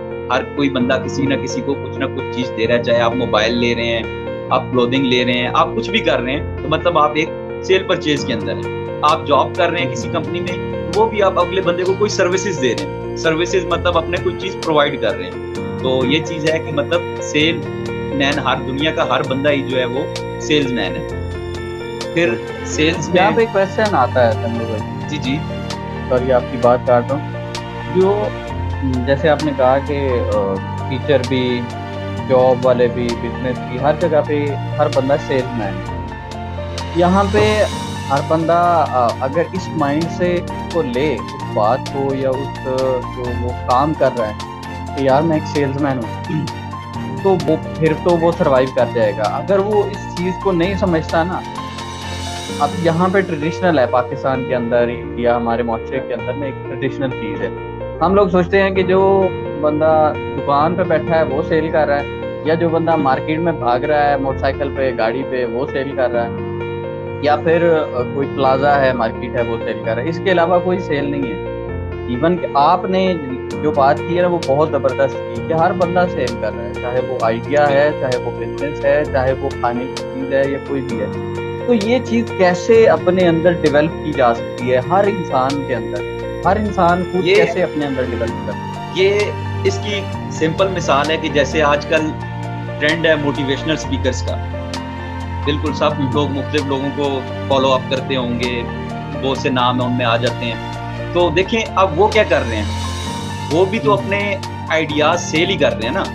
आप एक मोटिवेशनल स्पीकर को किसी यूनिवर्सिटी में बुलाते हैं या किसी और जगह सेमिनार में बुलाते हैं, मुख्तलिफ हॉस्पिटल्स वाले या कोई भी ऑर्गेनाइजेशन है, तो वो उनको आप पे करते हैं। वो पे आप इसलिए करते हैं कि वो अपने आइडियाज, अपने एक्सपीरियंस, अपनी बातें जो हैं वो आपको सेल कर रहे हैं, शेयर कर। तो ये सिंपल बात है कि हर बंदा जो है सेल एंड परचेज, ये भी तो सेल है ना। उन्होंने अपना टाइम सेल किया, आपने उनसे उनका टाइम परचेज किया है और वो आपको अपना टाइम दे रहे हैं और अपने जो है आइडियाज दे रहे हैं। तो ये चीज है कि ये अपने जहन में बनाना चाहिए कि हर बंदा, अब फॉर एग्जांपल कोई आईटी से रिलेटेड है, वो आपको कोई सर्विसेज दे रहा है, वो भी आपको सेल्स कर रहा है। आप किसी ऑफिस में गए हैं, फॉर एग्जांपल आपने कोरियर करवाना है, वहाँ जो बंदा बैठा जॉब कर रहा है वो भी तो अपना सेल कर रहा है ना, अपना टाइम सेल कर रहा सर्विस है, दे रहा है, बिल्कुल वो सर्विस दे रहा है, अपना टाइम सेल कर रहा है, अपनी प्रोडक्ट सेल कर रहा है। आप अपने ऑफिस में बैठे हुए हैं, आपके पास कोई भी कंस्ट्रक्शन से रिलेटेड है या प्रॉपर्टी से रिलेटेड है,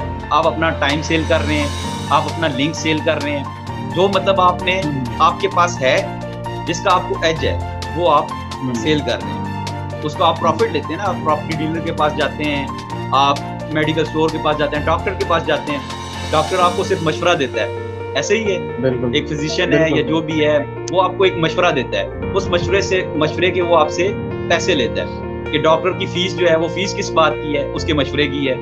तो वो उसने क्या किया, अपना मशवरा सेल किया, आपको अपने जो टिप्स हैं वो आपको सेल किए, अपना टाइम सेल किया। तो ये चीज है कि हर चीज जो है वो सेल एंड परचेज ही है। कोई भी बंदा आपको टाइम दे रहा है, पैसे ले रहा है, वो सेल एंड परचेज ही कर रहा है। टीचर आता है, लेक्चर देता है, वो लेक्चर के क्या है, वो पैसे लेता है, उसको एक तनख्वाह मिलती है, तो वो क्या कर रहा है, अपना टाइम सेल कर रहा है आपको। तो इससे मेरे ख्याल है लोगों को सारी बातें क्लियर होगी होंगी कि हर बंदा जो है वो अपनी जगह पे सेल्स में है। यहाँ पे जो हम टॉपिक हमारा था कि यंग एज के अंदर कि कौन सी एज होनी चाहिए जिसके अंदर हमें बिजनेस के अंदर एंटर हो जाना चाहिए, चाहे वो पार्ट टाइम हो या फुल टाइम हो। और देखिए ना, हम हमारे मुल्क के अंदर एक ट्रेंड है कि हम बहुत ही लेट जाके इन चीज़ों को समझते हैं। कौन सी एज जो बेस्ट है ना, वो बताएं कि बिजनेस किया जा सकती है उससे। जी, अब इस पे आ जाता है कि यंग एज जो है ना वो सबसे ज़्यादा बेस्ट है बिजनेस के लिए।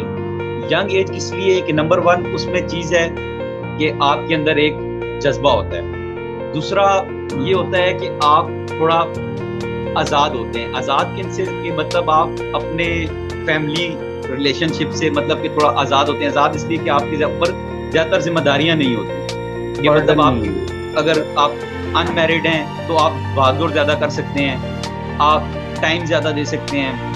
आपको कोई इस तरह भी होते हैं अक्सर लोग कि जिनको मतलब कि किसी शादी पे जाने का इंटरेस्ट नहीं होता, कोई पोतगी वगैरह, क्योंकि घरों के जो बड़े होते हैं वो वहाँ पे अटेंड कर सकते हैं। और दूसरा कि यंग बंदा जो है वो सीख ज़्यादा सकता है।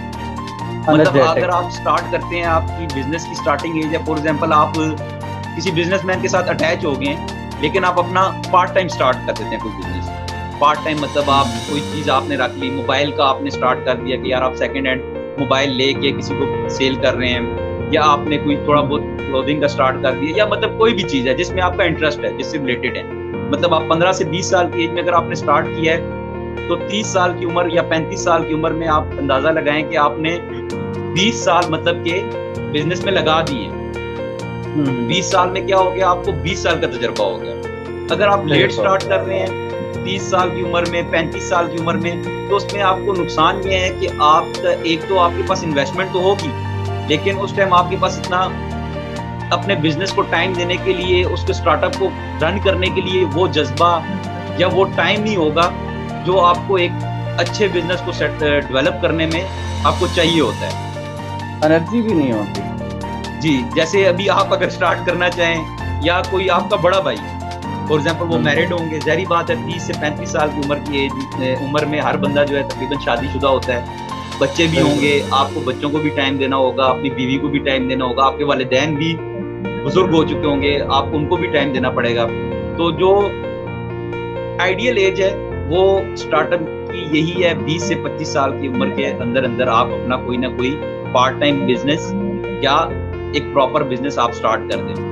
लेकिन उसमें सबसे जरूरी चीज है कि आप अपना किसी ना किसी को मेंटर रखें, या आप किसी कंपनी को देखें कि यार उसने जब स्टार्टअप किया तो उसके ऊपर क्या क्या हर्डल्स आई, उन्होंने उसको किस तरह झेला। जैसे आपको बेहतर पता है, आप मेरे कोलीग भी रहे हैं, ओप्पो में भी रहे हैं, वीवो में भी रहे हैं, कि मतलब स्टार्टअप में हर्डल्स लाजमी आती हैं, तो तब आपको उनका एक्सपीरियंस होना चाहिए।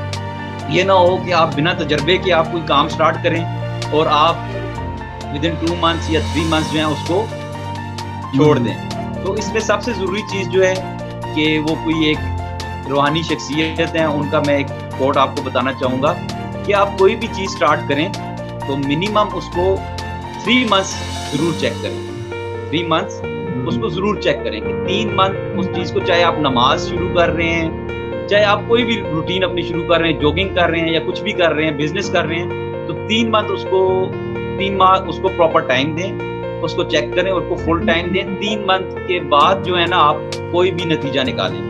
3 माह से पहले आपने कोई नतीजा उसका आखिज नहीं करना कि यार ये मेरी चीज़ कैसी है। कोई भी आप पक्का करना चाहते हैं उस काम को या कुछ भी, तो उसको है आपके लिए ज़रूरी है कि 3 मंथ उसको पहले ज़रूर चेक करें, उसके बाद आप कोई ना कोई नतीजा निकालें या कोई भी आप रूटीन बनाना चाहते हैं। यहाँ पे एक कमेंट आया है, उसको कोट करना चाहेंगे नॉट टकी भाई ने।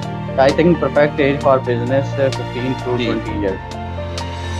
बिल्कुल इसी पे हम बात कर रहे हैं कि उसके क्या क्या फायदे हैं। ये 15 से 20 साल की उम्र में अगर आप स्टार्ट करते हैं तो आपके पास, अगर जब आप 25 या 30 या 35 साल की उम्र में पहुंचेंगे तो आपके पीछे एक 20 साल का तजर्बा होगा।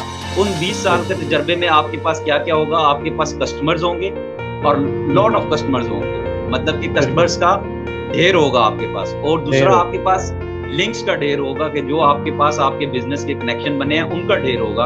और तीसरा आपके पास जो आप जिस चीज में होते हैं, जो भी आप फील्ड चूज करते हैं उसमें आप माहिर हो चुके होंगे और उस फील्ड की आपको जबर जेर पेश A to Z हर चीज मौजूद होगी। और आपको जो होगा कि आपको हर चीज के मतलब उसकी मैन्युफैक्चरिंग कहाँ पे होती है, उसका मैन्युफैक्चरर कहाँ मिलेगा, उसका इंपोर्टर कहाँ पे मिलेगा, ये सारी चीजें आपको तब तक मालूम हो चुकी होंगी। जब अगर आप 30 से 35 साल की उम्र में अगर आप स्टार्ट करते हैं तो उसमें आपको फिर मजीद आप समझें कि आपको 1 से 2 साल और लगेंगे, जो कि आप उस टाइम पे बर्दाश्त नहीं कर सकेंगे, क्योंकि उसमें टाइम पे आपको अपनी फैमिली को सपोर्ट करना है, आपने अपने बच्चों को सपोर्ट करना है, आपने अपने पेरेंट्स को सपोर्ट करना है, और उसके अलावा जो सर्कमस्टांसेस होंगे दुनिया के वो भी आपने फेस करने हैं। तो ये सब जो है इसमें जरूरी बातें हैं। जी जी। अच्छा तैमूर भाई, यहाँ पे जो हमारा माशरा ना बड़ा मतलब कि कॉम्प्लिकेटेड है, जिसमें रिस्क की जो वैल्यू है ना वो बहुत कम है। रिस्क टेकिंग जो लोग हैं ना वो बहुत कम है। छोटी सी सोसाइटी है, रिस्क नहीं ले पाते। तो इसके ऊपर क्या कहेंगे कि आप मतलब कि कब जाके इंसान को रिस्क ले लेना चाहिए? जी, अब मैं इस चीज़ पे आता हूँ ना कि पहली बात तो है जो रिस्क के रिलेटेड बात है ना, तो रिस्क पे आते हैं। अब रिस्क देखें कि इसको मैं इस तरह एक्सप्लेन करता हूँ कि रिस्क पे फॉर एग्जांपल अब बिजनेस है, आपने इन्वेस्टमेंट करनी है तो वो डबल होना है, उसको आप जितना भी गुना बनाना चाहते हैं होगा। अब फॉर एग्जांपल आप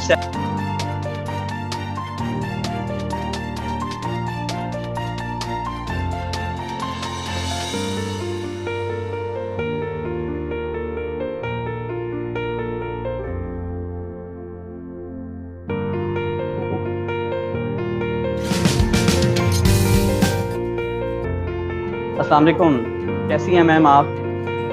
अल्हम्दुलिल्लाह मैं बेहतर हूँ, आप कैसे हैं? जी अल्हम्दुलिल्लाह ठीक ठाक। हमारे नाजरीन तक ये मैसेज जो है वो टॉपिक के थ्रू हमने इसको लेके चलना है, और जो हमारे मेहमान हैं, जो हमारी गेस्ट हैं, वो उनका तारुफ तमाम ऑडियंस तक पहुँचा देता हूँ। मिस अनुषा अली मरकज़ उम्मीद से एक बहुत ही अच्छे प्लेटफॉर्म के साथ हमारे प्लेटफॉर्म के थ्रू हमारे साथ मौजूद हैं। तो आज हम उनसे कोशिश करेंगे डिसीजन मेकिंग के ऊपर डिस्कस करने की, ताकि हमारी लाइफ जो है वो डिसीजन मेकिंग के ऊपर कितना डिपेंड करती है और हम इसको कैसे अपनी लाइफ के अंदर इम्प्लीमेंट करके जल्दी से जल्दी एक round about 20 to 30 years age के अंदर हम इसको इम्प्लीमेंट करके बेहतर से बेहतर रिजल्ट हासिल कर सकते हैं। तो सबसे पहले मैम अपना थोड़ा सा इंट्रोडक्शन करवा दीजिएगा, फिर हम टॉपिक के ऊपर डिस्कशन करते हैं। ओके, मेरा नाम अनुषा अली है और मेरा जो है वो वास्ट एक्सपीरियंस रहा है स्पेशल नीड्स बच्चों के साथ, और स्पेशली आप कह सकते हैं कि मेरा एक कनेक्शन रहा है बच्चों के साथ। मैं by profession as a psychologist मेरी स्टडीज़ रही है, और मैं मरकज़ी उम्मीद के अंदर मोर देन 2 इयर्स अपनी सर्विसेज अंजाम दे रही हूँ, और एज अ मरकज़ी उम्मीद के अंदर मैं साइकोलॉजिस्ट और साथ में रिहैबिलिटेशन मैनेजर हूँ। साथ में मेरे दूसरे जो है वो रोल्स होते हैं, जिसके अंदर इंक्लूड है project management, communication, staff counselling, and also designing the curriculum thing, and supervising role मेरा है पूरे स्टाफ मेंबर्स के साथ। जितने भी कम्युनिकेशन, डॉक्यूमेंटेशन एंड चीज़ें होती है रिहैबिलिटेशन के पॉइंट ऑफ व्यू से, I look after that also. तो ये मेरा पूरा प्रॉपर चीज़ है। साथ में मैं जो हूँ वो बच्चों की काउंसलिंग हो गई, उनके साथ डिफरेंट सेशंस लेती हूँ। जितने भी पेरेंट्स होते हैं या जितने भी हमारे यूथ्स होते हैं, मैं उनकी एडवाइजरी करती हूँ, उनके डिफरेंट सेशंस और उनके डिफरेंट मोटिवेशनल सेशंस लेती हूँ। तो ये भी मेरा रोल रहता है। माशाल्लाह, आपकी एक बहुत अच्छी जर्नी है, क्योंकि जहाँ से हमारा करियर स्टार्ट होता है आप वहाँ से स्टार्ट ले रही हैं बच्चों को ट्रीट करने के हवाले से, बच्चों की साइकोलॉजिस्ट के हिसाब से मेंटली आप कैसे बच्चों को प्रिपेयर कर रही हैं। ये बहुत ही अच्छा एक प्लेटफॉर्म है, आप अपने बच्चों को बेहतर तरीके से कर रही होंगी। आज का जो हमारा टॉपिक है मिस, के जो डिसीजन मेकिंग है ये हमारी लाइफ के अंदर कितनी इम्पोर्टेंट है और हम इससे क्या बेनिफिट ले सकते हैं और हमें ऑलरेडी कितने प्रॉब्लम्स फेस कर रहे होते हैं हम, क्योंकि एक अच्छा डिसीजन आपको एक अच्छा इंसान बना सकता है और एक बैड डिसीजन आपको एक बैड इंसान बना सकता है। तो इसके बारे में थोड़ा सा हमारी ऑडियंस को बताइएगा। जब हम डिसीजन मेकिंग की बात करते हैं तो हमें ये जानना बहुत ज़रूरी है कि डिसीजन मेकिंग एक्चुअली में क्या होता है। ठीक है, तो जो डिसीजन मेकिंग है ना, वो एक्चुअली में कॉग्निटिव प्रोसेसिंग है। हमारा जो दिमाग है वो एक प्रॉपरली मैपिंग करता है जो भी प्रॉब्लम हमारे पास आती है या कोई भी किस्म का क्वेश्चन रेस होता है, तो सबसे पहले ना वो कॉग्निटिवली प्रोसेसिंग हमारे अंदर शुरू हो जाती है। साइकोलॉजिस्ट कहते हैं कि कुछ डिसीजंस तो हम ऑलरेडी जो है वो कुछ सेकंड्स के अंदर अनकॉन्शियसली ही ले लेते हैं, उसे बिना एनालाइज किए। I have to take this decision, तो एक तो ये होता है। दूसरा जो डिसीजन मेकिंग होती है वो होती है जिसको स्मार्ट डिसीजन मेकिंग कहते हैं, जो आपको हमेशा एक सेफ जोन में रखती है। उसके ऊपर हम बात करते हैं। हमारे पास दो किस्म की जो डिसीजन मेकिंग होती है, एक हम उसे पॉजिटिव डिसीजन मेकिंग कहेंगे और दूसरी हम कहेंगे negative decision making. Positive decision making के अंदर हमें ये करना होता है, जितनी भी रेलिवेंट इंफॉर्मेशन हमारे पास मौजूद होती है, चाहे वो एक गुड यानी पॉजिटिव कॉन्सिक्वेंसेस के साथ हो और चाहे वो नेगेटिव कॉन्सिक्वेंसेस के साथ हो, हम हर चीज को एनालाइज करते हैं। That is a positive decision making. But in negative decision making हम क्या करते हैं ना, कि हम नेगेटिव एलिमेंट्स को कि ये भी कॉन्सिक्वेंस हो सकते हैं, उसको हम जान के डिस्कस नहीं करते हैं और उसे उसकी एब्सेंस की वजह से हमें प्लानिंग जब हम कर रहे होते हैं तो उसमें हमें प्रॉब्लम फेस आती है, क्योंकि हमारी प्लानिंग इतनी एफिशिएंट नहीं हो पाती।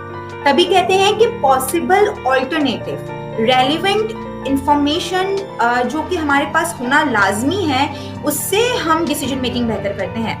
तो जब हम ये नहीं कर पाते हैं तो इसके बाद बहुत से लोगों को बहुत सारे रिग्रेट्स होने लगते हैं कि काश मैंने इस बारे में पहले से सोच लिया होता, एनालाइज कर लिया होता, एक प्रॉपर ऑब्जर्वेशन के साथ एक प्रॉपर टाइम लिया होता उसको लेने के लिए। तो ये एक चीज़ होती है। दूसरी चीज़, डिसीजन मेकिंग आपकी कैसे बेहतर होती है? सिर्फ थ्योरी से तो नहीं हो सकती। डिसीजन मेकिंग आपकी विद टाइम, आपके एक्सपीरियंस से, आपकी ट्रेनिंग से, आप कितना ज़्यादा प्रैक्टिकली अपने आप को हर जगह लेके जा रहे हो, आप कितने ज़्यादा एक्सपोज हो रहे हो डिफरेंट केसेस के साथ, वो आपकी डिसीजन मेकिंग को बेहतर बनाता है। सबसे अच्छे डिसीजन मेकर्स ही वही होते हैं जो कि स्टार्टिंग के अंदर तो कहते हैं ना कि लर्निंग जो होती है ना वो आप विद टाइम सीखते हो। तो स्टार्टिंग के अंदर तो भी आपके साथ भी हुआ होगा कि आपके फर्स्ट डिसीजंस रॉन्ग हो गए होंगे, दूसरे भी गलत हुए होंगे, तीसरे भी गलत होंगे, फेलियर हो सकता है। Accept that you have failed, आपका डिसीजन वो सही नहीं था, लेकिन आपने अपने नेक्स्ट डिसीजंस आप जितने भी लेंगे उसमें आपने प्रॉपर्ली जो है वो एनालाइज करना है और फिर उसके बाद आपने वो लेना है। डिसीजन की तरफ आप जा सकते हैं, आपकी मिस्टेक आप फिर से रिपीट नहीं करेंगे। तो ये मेरा इस सवाल का जवाब था। जी बेहतर है। इसमें जो डिसीजन मेकिंग है ये हमारी लाइफ में इम्पोर्टेंट कितनी है? ये हमारी लाइफ जो जर्नी होती है, यंग जर्नी, जिस तरह इसको टीन एज बोलते हैं, स्टूडेंट लाइफ होती है, उसके बाद एक जॉब की लाइफ होती है, उसके बाद एक बिजनेस की लाइफ होती है, एक प्रोफेशनल लाइफ में बंदा जाता है। तो ये कितनी इंपॉर्टेंट है, इसको 2 वर्ड्स में समराइज अगर करेंगे तो हम कैसे करेंगे? श्योर। मैं आपको बताऊं कि एक इंसान कहते हैं कि डिसीजन मेकिंग की ना 3 तरीके की किस्म होती है, जिसके अंदर हमारे पास एक कंज्यूमर डिसीजन मेकिंग हम जिसे कहते हैं, फिर हमारे पास होती है कंज्यूमर डिसीजन मेकिंग। क्या होती है? जिसके अंदर हम आप सब जो है वो ऐसा तो कोई शख्स नहीं होगा जिसने कभी भी बाय एंड सेलिंग का कंसेप्ट ना देखा हो। हम आए दिन कोई ना कोई चीज़ खरीदते हैं। शॉपिंग करने अगर गर्ल्स जा रही होती हैं तो they are always confused between 2 of the things कि मुझे ये ड्रेस लेना है या मुझे ये ड्रेस लेना है। या हम अगर कोई मार्केट जाते हैं for grocery shoppings and all, तो हमें उसमें भी हमेशा होता है कि इतना बजट है and then we have to buy in certain budget, ये सारी चीज़ें। तो डिसीजन मेकिंग तो इसमें भी आपकी हो रही है। इसके साथ दूसरी डिसीजन मेकिंग क्या है हमारे पास, वो है बिजनेस डिसीजन मेकिंग। जो शख्स बिजनेस एक रन कर रहा है, उसे कैसे अपने प्रोडक्ट सेल करने हैं, मार्केट को समझना है, कंज्यूमर्स को समझना है, क्या ऐसे प्रोडक्ट की डिसीजन मेकिंग उसे लेनी होगी कि जिससे लोगों को फायदा और उनकी नीड फुलफिल हो। तो ये एक तरीके का दूसरा डिसीजन मेकिंग है। एक डिसीजन मेकिंग होता है personal decision making. Relationship decision making इसी के अंदर आएगा।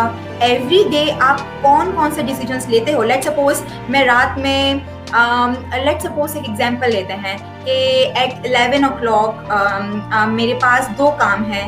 मैं या रेस्ट कर सकती हूँ या मैं जो हूँ ना, अगर मेरा कोई लेट्स सपोज मैं अपनी एग्जांपल लूँ तो मैं कोई अगर कोई सेशन ले रही हूँ या मेरा कोई काम है प्रोफेशनल, तो ये मेरे ऊपर है कि मैं अपनी किस चीज़ को प्रायोरिटाइज करूँगी उस टाइम पे, मेरे लिए क्या चीज़ अहमियत रखती है। तो ये पर्सनल डिसीजन है। इस तरीके से मुझे किससे शादी करनी है, अपनी जिंदगी किसके साथ गुजारनी है, या मुझे कहाँ जॉब करनी है, ये पर्सनल है। लेकिन बिजनेस क्या हो जाएगा या वर्क रिलेटेड डिसीजन मेकिंग क्या हो जाएगी कि अगर मैं एज अ रिहैबिलिटेशन मैनेजर, मेरे पास अगर कोई स्टाफ मेंबर है, तो मुझे उस टाइम पर कोई अगर मेरे पास केस आया है कि एक बच्चे के हवाले से या मुझे इमीडिएट डिसीजन लेना है, तो मैं उस डिसीजन को प्रायोरिटाइज करूंगी वहां रखते हुए, हर पॉइंट्स को देखते हुए।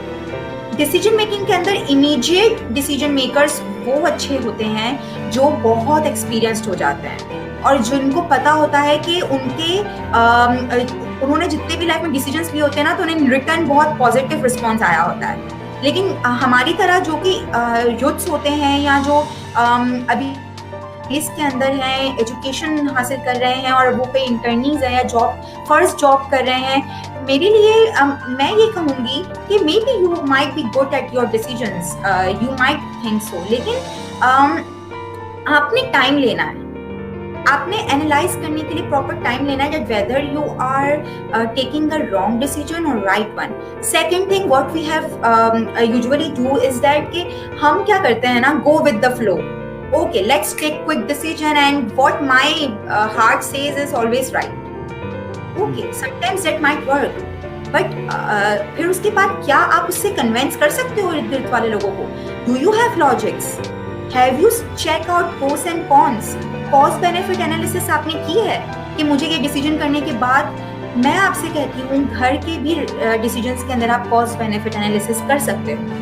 हर एक छोटे डिसीजन के अंदर आप कॉस्ट बेनिफिट एनालिसिस कर सकते हो। मैंने देखा है आजकल के यूथ्स बहुत एंजाइटी प्रोवोकिंग बिहेवियर भी आ जाता है कि डिसीजन लेना है और अचानक से एंजाइटी होना शुरू हो जाती है, स्वेटिंग होना शुरू हो जाती है। Don't worry about that. ये एक अच्छी निशानी है कि ये एक अच्छा क्लू है कि आप परफेक्शनिस्ट की तरफ जा रहे हो। आप चाहते हो कि आपके डिसीजंस जो है ना वो राइट हो, तो इसीलिए आपको बहुत ज्यादा एंजाइटी हो रही है। तो जब आप हर तरीके की पॉसिबल उसके चीजें निकालेंगे कि मेरे पास मेरे ये मसला है और ये मेरे पास इंफॉर्मेशन है इस मसले के हवाले से, फिर आप ऑल्टरनेटिव्स निकालोगे कि मेरे पास कितने मल्टीपल ऑल्टरनेटिव्स है एक ही चीज को लेते हुए, एंड देन उसके बाद आप उसकी एविडेंस सर्च आउट करोगे, उसे वेट करोगे कि अगर मेरे पास 2 चीज है तो मेरे सबसे ज्यादा इम्पोर्टेंट क्या है। उसके बाद आप उसको सोचोगे हर जगह अप्लाई कर।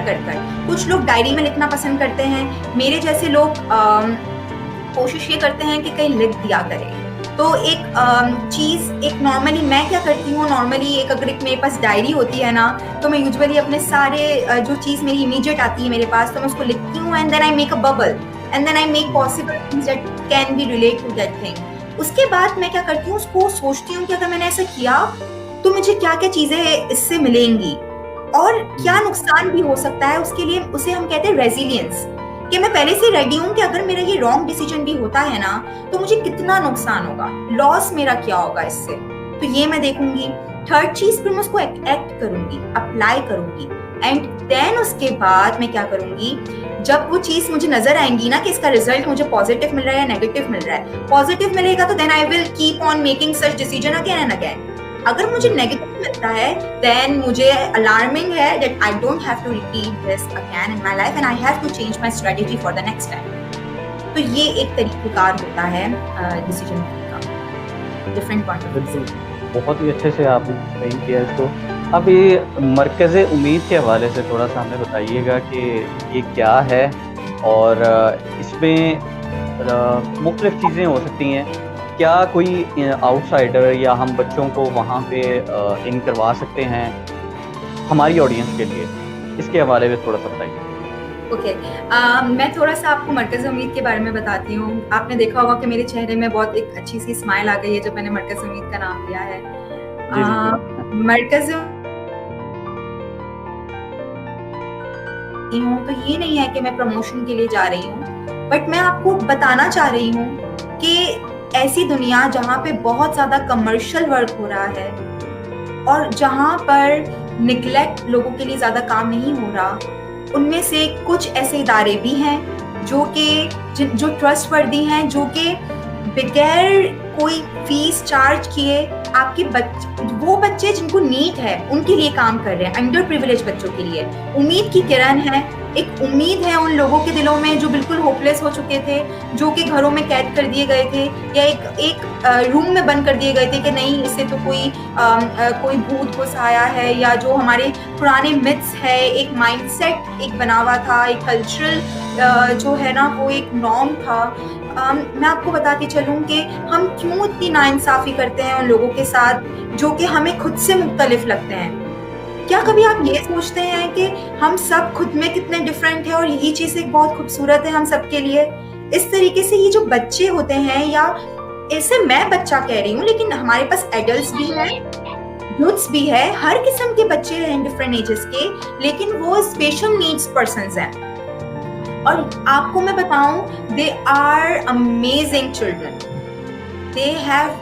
they know how to love you unconditionally. Please accept them beautifully, sympathetic ना बने और empathetic बने। मरकज़ उम्मीद एम्पैथी के साथ इनके साथ काम कर रहा है, फिनोमिनल सर्विसेज दे रहा है 1971 ईयर से। सर इमदाद सिद्दीकी एक सोशल एक्टिविस्ट जो थे हमारे साथ, उन्होंने ये इसका स्टार्ट किया था और उन्होंने उन दिनों में जब कोई निगलेक्ट बच्चों को देखता नहीं था, आजकल तो फैशन ट्रेंड के अकॉर्डिंगली भी बहुत सारे एनजीओ हमारे सामने नजर आ रहे हैं, लेकिन उन दिनों में तो बहुत मुश्किल था जब इंटरनेट का जमाना नहीं था और जब काम लोगों को दिखता नहीं था ना, उस जमाने में उन्होंने इन बच्चों के लिए एक खूबसूरत सी जगह, एक प्लेटफॉर्म लिया और उन्हें स्कूलिंग दी, उन्हें वोकेशनल ट्रेनिंग दी। और विद टाइम आज हमारे 50 साल हो गए हैं और उन्हीं के बेटे ने इस लीगेसी को कंटिन्यू करते हुए, सर ज़ीशान सिद्दीकी ने इसका पूरा जो है ना वो कंटिन्यू किया है इसे। और अब हम ना सिर्फ स्पेशल नीड्स बच्चों के साथ काम कर रहे हैं, बल्कि इवनिंग में जब आफ्टर यूपीएस अटैक हमने अंडर प्रिविलेज नॉर्मल बच्चों के साथ भी काम शुरू कर दिया, उनकी प्रॉपर स्कूलिंग के अंदर। I am so sorry that I am telling you normal बच्चे, बिकॉज अक्सर लोग डिफरेंशिएट नहीं कर पाते, अदरवाइज मैं कभी ये टर्मिनोलॉजी यूज नहीं करती हूँ। I use to say that childrens, मेरे लिए इनके लिए कोई डिफरेंट टर्मिनोलॉजीज नहीं है, लेकिन क्योंकि हमें आपको स्पेसिफाई करना है इसीलिए मैं बता रही हूँ। उनकी प्रॉपर स्कूलिंग होती है and we are not taking any single penny from anyone.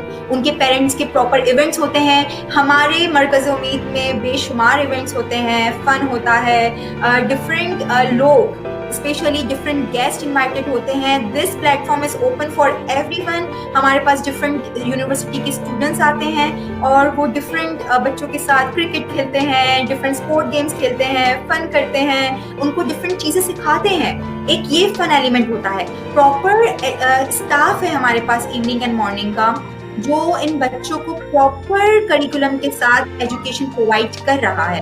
तो ये है, उनकी हर एक बच्चे की नीड्स को देखते हुए उनकी प्रॉपरली जो चीज़ें प्लान आउट होती हैं, देन प्रोग्रेस रिपोर्ट चेक की जाती है। इसके साथ अगर मैं बात करूँ तो हमारे एक रिहैबिलिटेशन सेटअप है पूरा, जो रिसेंटली लास्ट ईयर हमने इसका इनॉग्रेशन किया था।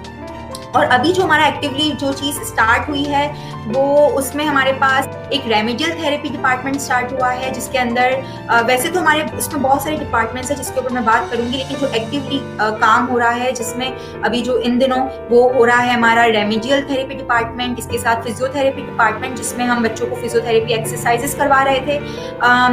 बिफोर पैंडेमिक हम करवा रहे थे, and then you know that due to pandemic हमारी ये चीज़ कंटिन्यू नहीं हो सकी। इसके साथ साथ ऑक्यूपेशनल थेरेपी, हमारे पास एक सेंसरी रूम है जिसके अंदर ऑटिस्टिक बच्चे और दूसरे डिसेबल बच्चे बहुत इंजॉय करते हैं। उस रूम के अंदर लाइटनिंग इफेक्ट होता है।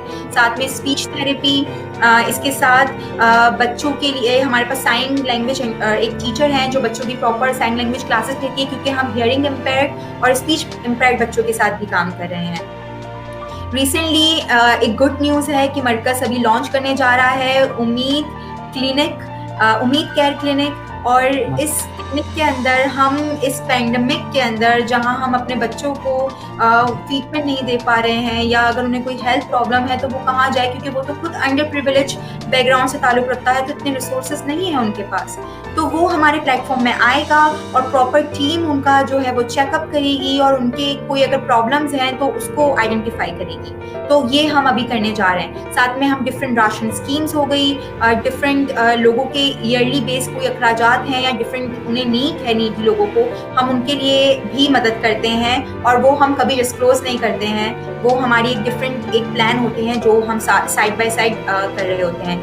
ये सब चीज़ें हम अकेले नहीं करते हैं। ये सब चीज़ें हम आप जो सब मुझे सुन रहे हैं, या आप ही की तरह जो डोनर्स हैं या दूसरे लोग हैं जो हमें ना सिर्फ फाइनेंशियल, मैं डोनर्स फाइनेंशियली लोग जो दे रहे होते, खाली वो डोनर्स नहीं होते, जो हमारे कीमती टाइम देते हैं, वो प्रोफेशनल्स जो हमारे पास आते हैं और हमें हमारे बच्चों को सर्विसेज देते हैं फ्री ऑफ कॉस्ट, वो सारे लोग हमारे इस पूरे काम में हमारे जितना ही शरीक होते हैं। तो मैं उन सबको थैंक यू करना चाहूँगी कि वो उन्होंने अब तक हमारी इस जर्नी में साथ दिया। इसके साथ हम येस वुमेन कैन का प्रोजेक्ट रन कर रहे हैं। हमारी एक एम्प्लॉय जो है वो येस वुमेन कैन के प्रोजेक्ट को डील करती है और हम भी उनका सपोर्ट करते हैं इसमें। ये जो प्रोजेक्ट है हम यूनाइटेड नेशंस के साथ मिलकर कर रहे हैं, जिसके अंदर हम डिफरेंट खवातीन को डिफरेंट फैसिलिटेशन प्रोवाइड करते हैं, डिफरेंट प्लेटफॉर्म्स देते हैं ताकि वो भी अर्न कर सके। इसके अलावा अगर मैं आपको और बताती चलूँ तो हम SDGs है, sustainable developmental goals, United Nations के 17 गोल्स हैं। हम उनके साथ पार्टनरशिप में यानी मेंबरशिप में ये गोल्स के ऊपर भी काम कर रहे हैं, जिसमें हम डिफरेंट प्रोजेक्ट्स रन करते हैं ताकि हम इस प्रोजेक्ट्स को मज़ीद लोगों के सामने लाएं और लोगों की ज़िंदगियों को और बेहतर बना सकें। तो ये हमारे कुछ चीज़ें हैं। वॉलंटियर्स और जितने भी यूथ्स हैं उनके साथ एक हमारा अलग कनेक्शन है। उनके जितने भी यूनिवर्सिटी से वॉलंटियर्स आते हैं वो हमें बहुत सारी खिदमात हमारी इस इदारे को दे रहे होते हैं। और मेरा ये इदारा आप सब वॉलंटियर्स के लिए हमेशा ओपन है और आप लोग सब हमारे डिफरेंट इवेंट्स में शामिल हो सकते हैं। अभी कोई इवेंट रिसेंटली तो कोई प्लान आउट नहीं है क्योंकि ड्यू टू कोरोना पैंडेमिक, लेकिन इन फ्यूचर आप हमसे कनेक्ट हो सकते हैं मरकज़ उम्मीद से और आप हमारे डिफरेंट इवेंट्स में शरीक हो सकते हैं। ना सिर्फ ये, आपके पास कोई भी अगर आइडिया है जो आप हमें दे सकते हैं कि हम किस तरीके से इन दिनों में अपनी सर्विसेज और बेहतर बना सके या हम क्या क्रिएटिविटी के साथ काम कर सकते हैं, तो आप ये भी हमें बता सकते हैं। One more good news for everyone, हम एक रिसर्च डिपार्टमेंट आयरेक के साथ भी काम कर रहे हैं, यानी कि मरकज़ उम्मीद ने एक रिसर्च का भी इनोग्रेशन बिफोर पैंडेमिक ही किया था इन कोलैबोरेशन विद आयरेक। और आयरेक इज़ अ रिसर्च टीम, एक पूरी एक रिसर्च पे काम करने वाली एक टीम है और हम इस रिसर्च में काम अकेले नहीं करते हैं, हम डिफरेंट यूथ्स को कहते हैं कि वो हमारे साथ इसमें ज्वाइन हो और डिफरेंट रिसर्च करे, because Markaz Ummeed always give priority and importance to the research element, क्योंकि हम डिफरेंट केस स्टडीज़ को क्वालिटेटिवली और क्वांटिटेटिवली रिसर्च स्टडी करते हैं एंड देन उसके बाद हम एनालाइज करते हैं कि हम किस तरीके से और अपडेट कर सकते हैं अपने कामों को। हमारा अभी बिल्डिंग ब्रेन प्रोजेक्ट अभी जो आजकल हम उसकी मार्केटिंग भी कर रहे हैं, जो भी यूथ्स मुझे सुन रहा है प्लीज़ आप हमारे इस प्रोजेक्ट में पार्टिसिपेट करें। यू विल आपको अपनी क्रिएटिविटी का आइडिया होगा कि आप कितना बेहतर ऑलरेडी हैं और आप किस तरीके से हमारे साथ जुड़ सकते हैं हमारे अपकमिंग प्रोजेक्ट्स के लिए। तो ये ओवरऑल हमारा शॉर्ट सा ब्रीफ सा मरकज़ उम्मीद के बारे में इंट्रोडक्शन था। इसमें मिस ये बताइएगा कि पूरे पाकिस्तान के अंदर चेन है या जस्ट अभी जो आपका स्टार्टअप है या ऑफिस है वो जस्ट कराची के अंदर है? क्योंकि कंफ्यूजन होगी ना, मतलब कि अगर लाहौर के अंदर लोग ज्वाइन करना चाह रहे हैं, पेशावर, इस्लामाबाद, रावलपिंडी, फैसलाबाद, मुल्तान, बहुत सारे बड़े बड़े सिटी, इसके बारे में थोड़ा सा एक्सप्लेन। मैं फॉर योर इंफॉर्मेशन, हमारा जो ये मरकज़ उम्मीद है वो सिर्फ कराची में लोकेटेड है और इसकी अगर आप प्रॉपर एड्रेस या लोकेशन देखना चाहेंगे तो आप मरकज़ उम्मीद के पेज में और उसके अकाउंट में प्रॉपर आपको लोकेशन मिल जाएगी, तो आप हमारे इस इदारे को विजिट भी कर सकते हैं। तो जो लाहौर या बाकी सिटीज़ के अंदर लोग जो ज्वाइनिंग का प्रोसेस है वो वहाँ से कैसे करेंगे? देखिए आजकल तो टेक्नोलॉजी का ज़माना है, अगर कोई हमसे ज्वाइन होना चाहता है या कोई पार्टिसिपेट करना चाहता है तो वो अपनी सर्विसेज के लिए उन्हें हमारे अगर ट्रैवलिंग कर सकते हैं तो डेट्स अप टू देम, लेकिन they can easily connect with us through Facebook, through pages, वो हमें मैसेज कर सकते हैं और अगर उन्हें हमारे साथ कोई भी किस्म का प्रोजेक्ट करना है या वो कोई आइडिया शेयर करना चाहते हैं या कोई प्रपोजल या कोई चीज़ शेयर करना चाहते हैं तो वो हमें मेल कर सकते हैं, तो हम उनसे कनेक्ट हो सकते हैं इस तरीके से भी। बहुत शुक्रिया मिस, आपने एक तो मरकज़ उम्मीद के हवाले से ये काफ़ी सारी डिटेल्स जो हैं वो हमारे नाज़रीन तक पहुंचाई हैं, क्योंकि ये ऑनेस्टली ये नाम मैंने भी पहली दफ़ा सुना है। तो मैंने जब सुना, मैंने जब पेज देखा तो कांटेक्ट करने की कोशिश की आपसे, तो उस हवाले से काफ़ी इन्फॉर्मेशन होगी और आपने जिस तरह डिस्क्राइब किया उसको हमारे जो डिसीजन मेकिंग है उसको, तो इसके लिए बहुत बहुत थैंक यू आपका। और इंशाल्लाह इसी तरह हम कांटेक्ट रखेंगे आपसे और बहुत मज़ीद इन्फॉर्मेशन भी है वो आपसे लेते रहेंगे। बहुत बहुत शुक्रिया। बहुत शुक्रिया आप सबका, आपका भी स्पेशली कि आपने मुझे आज इनवाइट किया और मुझे ये मौका मिला कि मैं नाजरीन को ये बता सकूं कि मरकज़ उम्मीद किस तरीके से काम कर रहा है, साथ में छोटी सी टिप्स दे सकूं। मज़ीद अगर आपको की मुझसे या मेरे इदारे से मदद चाहिए तो आप प्लीज़ हमें मैसेज कर सकते हैं और मेरा नाम अनुषा अली है, आप मुझे भी कांटेक्ट कर सकते हैं अगर आपको किसी भी साइकोलॉजिकल रिलेटेड कोई कंसल्टेशन चाहिए तो I will be there for you. जी जी बिल्कुल, बहुत बहुत शुक्रिया। Stay with, thank you. अल्लाह हाफ़िज़।